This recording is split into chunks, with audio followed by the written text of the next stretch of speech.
Lelin Talk Show, brought to you by Sensodyne K and American Pistachios. बस back नहीं है। SLS paraffin और दूध का करंट भी कौन? तो लाइफ का करंट ऑन? कुछ भी। तो ट्राई करके देख ले। Sensodyne K toothpaste for sensitive teeth. जब पूजा खेड़कर से उनके खिलाफ चल रही चर्चाओं और आरोपों के बारे में पूछा गया तो उन्होंने मीडिया से क्या कहा? मैं वाशिम से जुड़कर खुश हूं। सरकार ने मुझे कुछ भी कहने की इजाजत नहीं दी है। हमने भी पूजा खेड़कर को कुछ सवाल भेजे ताकि उनका पक्ष सामने आ सके। हमारे सवाल क्या हैं? क्या आपने अपने जूनियर अधिकारियों पर दबाव बनाया कि आपको प्रोबेशन के समय घर, गाड़ी, ऑफिस और स्टाफ मुहैया कराया जाए? क्या आपने अपनी पर्सनल ऑडी पर लाल नीली बत्ती लगाई? क्या आपने आईएएस में शामिल होने के लिए गलत विकलांगता सर्टिफिकेट का इस्तेमाल किया? अगर नहीं तो क्या आप ये बता सकेंगे कि आपको किस स्तर की विकलांगता है और इसको प्रमाणित किसने किया?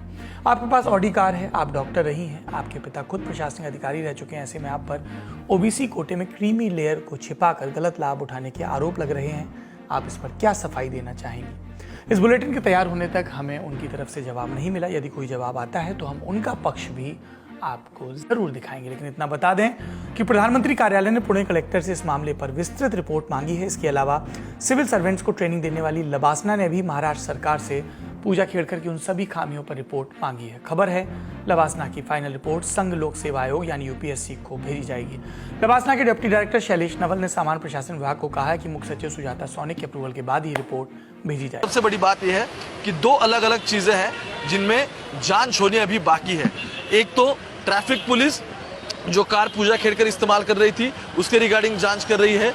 दूसरी ओबीसी का जो मामला है नॉन क्रिमिनल का, उसमें जो मसूरी की Lal Bahadur Shastri academy administrative academy है वो इस सब में जांच करेगी।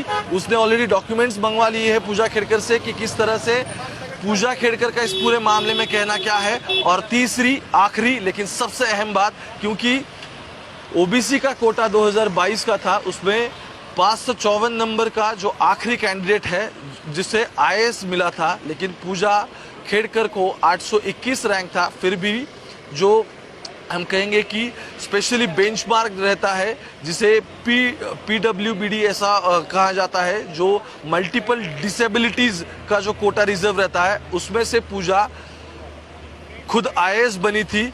821 रैंक होते हुए भी उसे आईएएस कैडर मिला था। उसके रिगार्डिंग जो कुछ भी मल्टीपल डिसेबिलिटीज के सर्टिफिकेट्स उसे देने थे वो सर्टिफिकेट उसने सबमिट नहीं किए थे। एक प्राइवेट एमआई डॉक्टर से जाके एमआरआई कॉपी उसने सबमिट कर दी।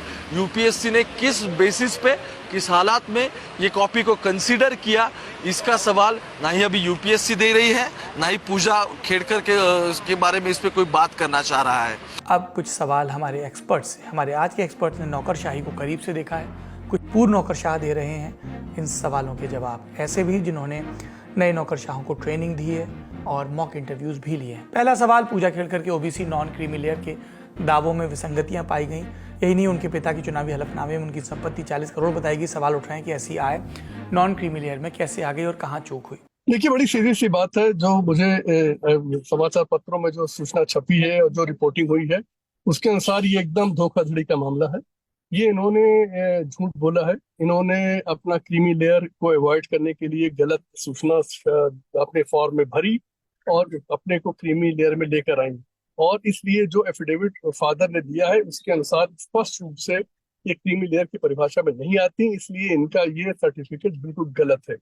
दूसरा, आपने नोटिस किया होगा कि ये डिसेबिलिटी सर्टिफिकेट भी लेकर बैठी हुई है और 5 बार इनको, जैसा समाचार पत्रों में रिपोर्टेड है, 5 बार इनको मेडिकल बोर्ड के सामने आने को कहा गया और ये नहीं आई। मुझे अच्छी तरह याद है, मैंने बहुत केसेस सुने, अगर आप एक बार भी डिसअपियर नहीं आते तो एक बार और नोटिस आती है, फिर आपका वो जो कैंडिडेट कैंसिल हो जाता है। ये बहुत सोचने की बात है कि आखिर ये कौन सी परिस्थितियां थी कि इनके साथ इतनी छूट दी जा रही थी। आपका सर्टिफिकेट की ये हालत, आपका डिसेबिलिटी का आपका सर्टिफिकेट आप दे नहीं, मेडिकल बोर्ड के सामने अपीयर नहीं हो रही है, और उसके बाद कोई एक केस लेकर आप जो है आईएएस बन गए। ये बहुत ही सोचनीय स्थिति थी कि मैं आपसे ये कहना चाहूंगा कि पहला मामला नहीं है जब डिसेबिलिटी के मामले का दुरुपयोग किया गया है। ये मैं एक मामले को अच्छी तरह जानता हूं जो अभी हाल में, मैं नाम लेने से फायदा नहीं क्योंकि किसी को बदनाम करना मेरा उद्देश्य नहीं है। हाल ही में वो उनको सेवा से बाहर किए गए, अभी रिजाइन किया उन्होंने। वो आपने सुना होगा, एक आईएएस अफसर यूपी काडर की हैं थे, जो डांस किया करते थे और वीडियो बनाया करते थे और बड़े बड़े हीरो हीरोइन के साथ अपने वो जो है वो निकाला करते थे, सॉन्ग निकाला करते थे, वो भी डिसेबिलिटी में सेलेक्ट हुए थे। मुझे समझ में नहीं आता ये आखिर अफसर लोग ये देखते क्यों नहीं है कि आप डिसेबिलिटी सर्टिफिकेट लेकर आ पा रहे हैं, आप डिसेबिलिटी प्रेजेंट तो कर ही नहीं रहे, बिल्कुल दिख तो रहा ही नहीं है। और ऐसी डिसेबिलिटी जो बिल्कुल ही आपको सामान्य की तरह दिखाए, उसके आधार पर कोई भी अगर ये सर्टिफिकेट लगा के ले आता है, फायदा उठा रहा, ये बहुत दुर्भाग्यपूर्ण है। और ये सारे प्राविधानों का समझ लीजिए वायलेशन है। और इसमें उन लोगों ने जिन्होंने इस चीज को इग्नोर किया वो भी दंडित किए जाने काबिल है और इनकी सेवा तो समाप्त होनी ही चाहिए।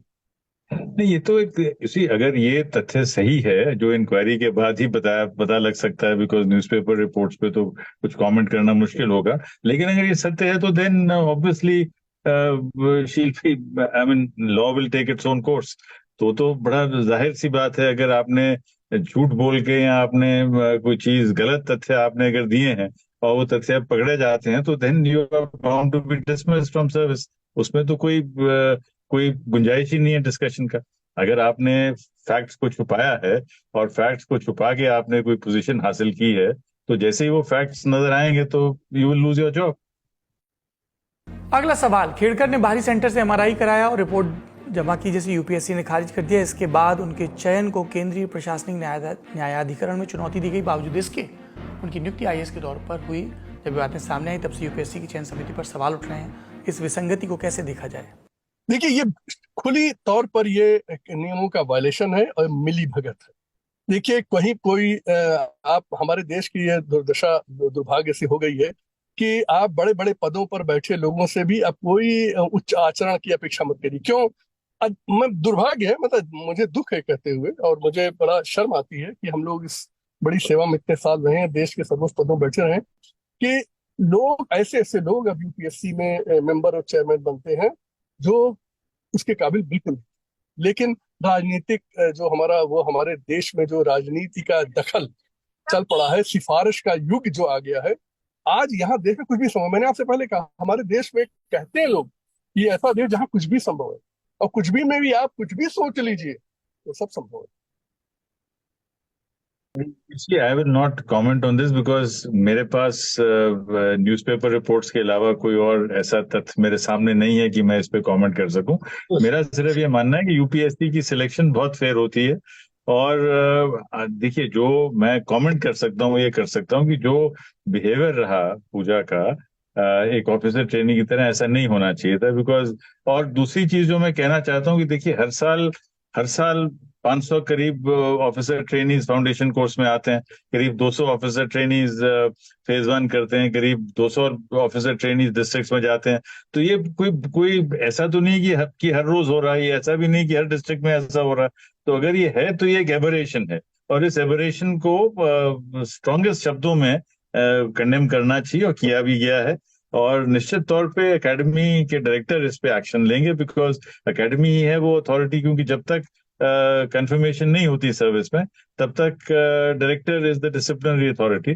और एक रिपोर्ट निश्चित तौर पे आई एम श्योर रिपोर्ट मांग ली होगी उन्होंने गवर्नमेंट ऑफ महाराष्ट्र से, और वो रिपोर्ट आएगी, उसमें जो विसंगतियां पाई गई, बिकॉज जो कॉन्डक्ट है एक आईएएस प्रशिक्षु अधिकारी का, नेचुरली जो विजुअल्स आए हैं और जो रिपोर्ट्स आ रही हैं वेरियस न्यूज़पेपर्स के माध्यम से, इलेक्ट्रॉनिक मीडिया के माध्यम से, सोशल मीडिया के माध्यम से, तो क्लियर दिखाती हैं कि जो ये बिहेवियर था, this is not conduct becoming of an officer training. तो निश्चित तौर पे इसको strictest action has to be taken. अगला सवाल, हैंडीकैप कोटे में चयन के नियम क्या है? देखिए, इसकी बड़ी डिटेल परिभाषाएं दी हुई है, किस कैटेगरी के हैंडीकैप को कितना वेटेज मिलता है। तो आप ये विश्वास मानिए कि जो डिसेबिलिटी है वो ऐसी होनी चाहिए जो वास्तव में, जिसे कहते हैं कि आपको और लोगों से अलग करती हो। ये छोटी मोटी चीजें ये बिल्कुल इग्नोर, ये बिल्कुल इसमें परिभाषा में आती नहीं। और जो जिस तरह का इनका पर्सोना है, जिस तरह की इनकी वो बिहेवियर है, और जैसा मैंने आपको एक केस बताया यूपी का, जो अब तो रिजाइन करके उनको बाहर कर दिया गया, वो भी यही हालत थी।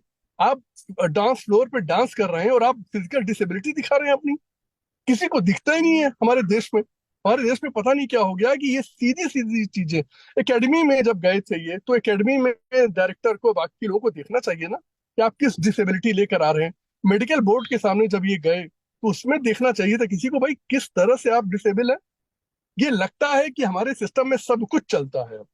पूजा खेड़कर पर बस ये आरोप नहीं लग रहा है कि उन्होंने भ्रष्टाचार या कदाचार किया। हमने ये भी बताया कि बतौर नौकरशाह उन्होंने किस किस्म की डिमांड अपने कनिष्ठों के सामने रखी। इसके पहले भी आपने देखा कि दिल्ली के एक IAS अधिकारी रिंकू दुग्गा ने सिर्फ अपने कुत्ते को टहलाने के लिए दिल्ली के त्यागराज स्टेडियम को एक नियत समय के लिए खाली करवा लिया था।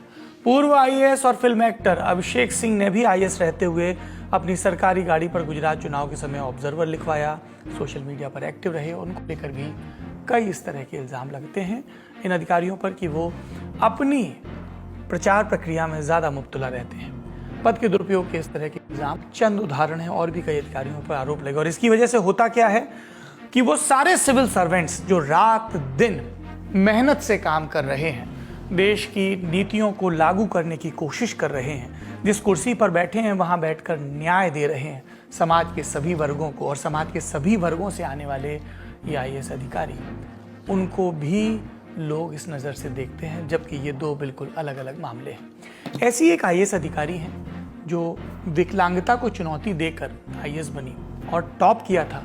आप उनकी बात सुनिए तो समझ में आएगा कि क्या फ़र्क है इन IAS ऑफिसर्स में और उन IAS ऑफिसर्स में। मेरे हिसाब से शब्द से ज़्यादा उसके पीछे आपकी जो भावना है उसका फ़र्क पड़ता है। तो एक्ट्स पर एक्ट अभी भी डिसेबल्ड ही बोला जाता है, तो उसमें क्या दिक्कत है? देखिए, हमें ये समझना ज़रूरी है कि एक जगह आप डिसेबल्ड हो, बट उसका मतलब ये नहीं कि आप कम्प्लीटली डिसेबल्ड हो दुनिया में पार्टिसिपेट करने के लिए।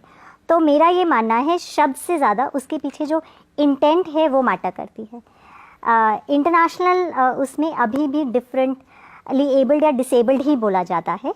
कन्वेंशंस जो हैं पर्सन्स विद डिसेबिलिटी की ही है। So it is persons with disability, it is not disabled people. तो बस रिकॉग्निशन इस बात की है कि आप में कोई एक चीज़ है जो बाकी लोगों से थोड़ी कम काम करती है, बट ऐसा नहीं है कि आप कंप्लीटली बाकी लोगों से कम हैं। तो अगर आप विकलांगता भी बोलेंगे तो कोई दिक्कत नहीं है। ये थोड़ा पोलाइटनेस वाली चीज़ है, लोग अच्छा सोचना चाहते हैं इसलिए बोलते हैं कि आप सिर्फ दिव्यांग बोलिए, बट टेक्निकली ये गलत नहीं है। पर एक चलन है सोशल मीडिया पर इन दिनों जहां पर कुछ अधिकारी अतिरिक्त सक्रिय दिखते हैं, अपने काम की रीलें बनाते हैं और उसका बाकायदा प्रचार प्रसार करवाते हैं। एक अलग किस्म की धमक चल रही है, कुछ लोगों को ये प्रेरित करती है, पर कुछ लोगों को लगता है कि जब ये रीलें बनाने में ही खर्च होते हैं तो काम कब करते हैं। ये पॉजिटिव एटीट्यूड नहीं है, बिकॉज एक जो फाउंडेशनल प्रिंसिपल है सिविल सर्विस का वो एनोनिमिटी है। सिविल सर्विस सर्वेंट जो हैं, हम ड्यूटी होल्डर्स हैं, हमें अपने काम के लिए बकायदा सैलरी मिलती है, बकायदा वी आर प्रोफेशनल्स। तो प्रोफेशनल जो कॉन्डक्ट है, प्रोफेशनल एथिक है, उसके अंदर एनोनिमिटी और रूल ऑफ लॉ जो है वो बहुत जरूरी है, बहुत इंपॉर्टेंट है। तो मैं इसको एंडोर्स नहीं करता। एक सवाल यह भी पूछा जा रहा है कि क्या UPSC में भी उसी तरह काम होता है जिसकी वानगी हम NTA समेत तमाम दूसरी एजेंसियों में देख चुके हैं। इस सवाल को गुनिएगा, हम भी गुनेंगे जब आपकी उम्मीद रखेंगे उनसे जो सरकार चलाते हैं और हमारी सहूलियत के लिए हम पर नौकरशाह बिठाते हैं।